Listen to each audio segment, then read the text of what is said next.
Seres humanos que acompanham o Planeta Podcast, temos um recado para vocês. Show do Planeta Stand-Up, link na descrição. Mas você vê, porque é raro, ou não sei se é tão raro, mas pelo menos no imaginário popular, que é raro ver, no seu caso são 3 casos bem específicos, mas o predador em massa, né, o serial killer ou o predador que tem isso quase que constantemente na vida dele, que ele tem que esconder, os famosos aí, tipo Ted Bundy, John Wayne Gacy, Maníaco do Parque, geralmente tem essa figura masculina, né?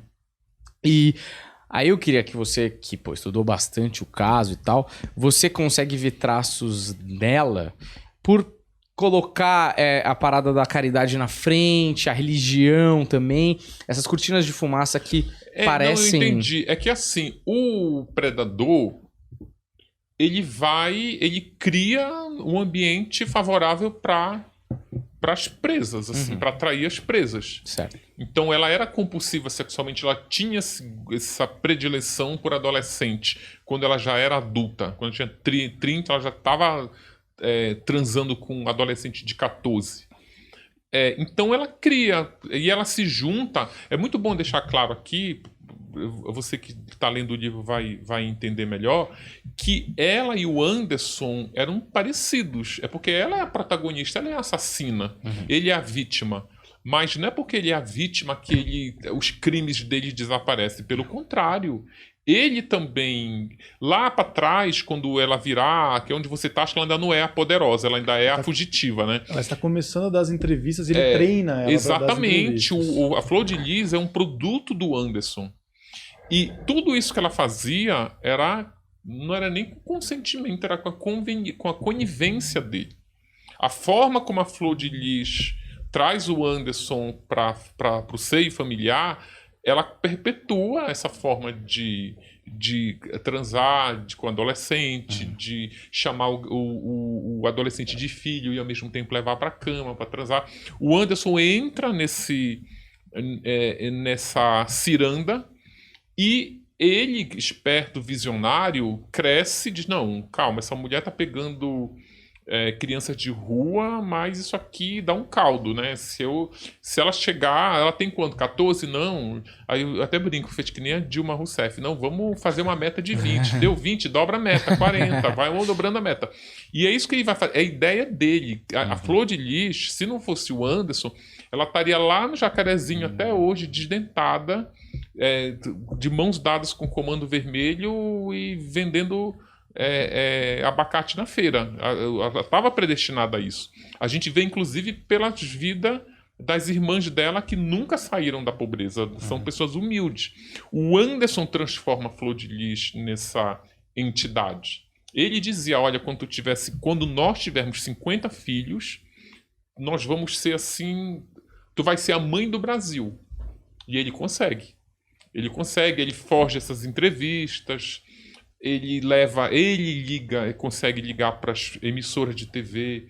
Olha, tem na época do Natal que essas matérias bombam, né? Até hoje, né? Porque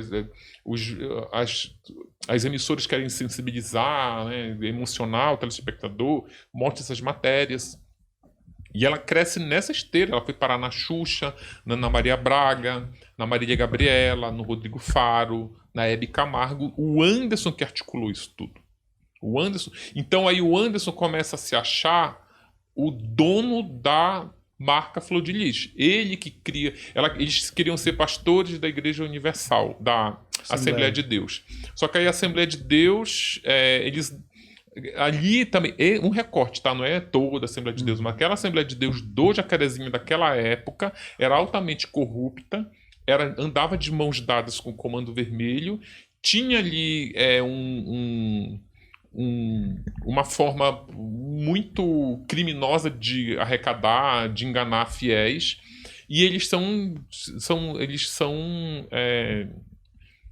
não são aceitos. Então aí ele diz, não, já que nós não fomos aceitos aqui, a gente vai montar nosso próprio ministério. Olha a pretensão dele, e ele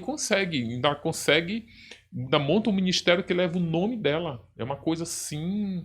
Tu vê que nem, né, o outro cria a Sara Nossa Terra bota um outro nome, o outro cria o Deus e Amor, bota todo eles, ela bota o nome dela. Megalomania. Exatamente. Então é todo o Anderson. O Anderson, quando aí ele vira cantora gospel. Aí o Anderson era tão ambicioso que ele disse: não, agora você vai ser deputada federal. E transforma ela numa deputada federal. Só que aí a relação do Anderson com a Flor de Lis é muito parecida com aquelas relações que volta e meia viram um escândalo no show business, que é aqueles empresários que o astro descobre que o empresário está roubando ele a vida toda, né? Volta e meia tem Sim. fulano, tô devendo não sei quantos milhões porque o fulano estava me roubando. Então é mais ou menos esse tipo de relação. Ele empresariava a carreira de cantora gospel da Flor de Lis. Ele era o deputado, porque a Flor de Lis não sabia patavinas do que nem fazia um deputado. Se soltasse a Flor de Lis ali no Congresso, ela não sabia caminhar do gabinete pro plenário. Ela não sabia nem o que fazia um deputado. Então o Anderson que fazia tudo. Só que aí quando ela acordou para a vida, que foi quando ela foi eleita deputada federal, que ela viu que ali ela foi convidada para... Ela foi eleita surfando na onda do bolsonarismo.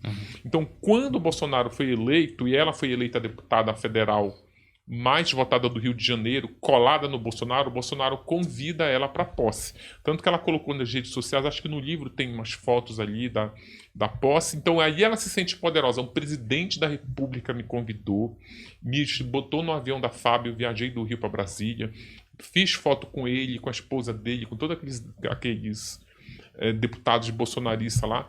Então ali ela tem uma imunidade parlamentar. Então agora eu não preciso mais do Anderson. Agora eu tenho a imunidade, o mandato é meu. Só que a vida dela estava na mão dele.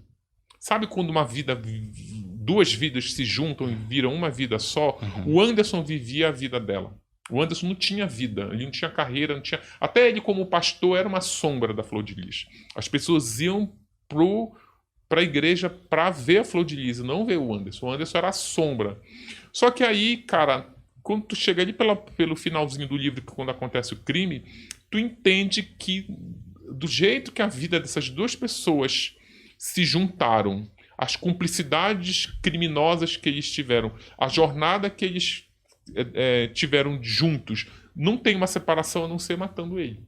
Fica muito claro isso. Não é... A Flor de Lis queria a vida dela, mas a vida dela não era mais dela, era do Anderson. Então a única forma dela ter a vida dela de volta era tirar da vida dela a vida do Anderson. É uma coisa muito maluca de entender, Mas uma coisa que eu acho que é interessante, e eu vi, talvez você sabe mais, com certeza sabe mais do que eu, o Anderson, ele... você pode falar que a mente do cara tá voltada pro mal e tudo mais, beleza, eu não quero discutir esse juízo de valor. Mas o cara realmente foi um visionário, assim, ele chegou muito longe com esse projeto aí de poder. Inclusive de poder com ela, porque ele virou o escolhido. Mas ele amava ela porque ele poderia ter usado aquela inteligência pra ele sozinho. Sim. Não, eu sempre falo o seguinte, se tanto ele quanto ela... Porque a Flor de Lis, ela é uma excelente cantora.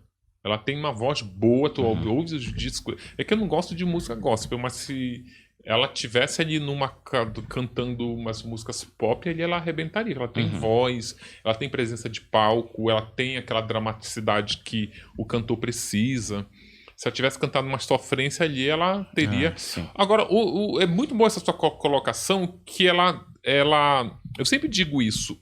São pessoas extremamente inteligentes, isso é inegável, mas usam a inteligência para o mal. Se eles tivessem usado toda essa expertise de negócio para o bem, se ela fizesse caridade de verdade, se ela fosse uma pastora honesta, se ela não tivesse praticando rachadinha no gabinete dela, quer dizer, ela não, o Anderson, que ela nem sabia, eles seriam tipo pessoas... sabe, do bem, excelente. Mas não, eles aproveitaram toda a energia e o talento que o Deus ou o diabo, sei lá quem deu para eles, pro mal. Esse aqui é o grande X da questão.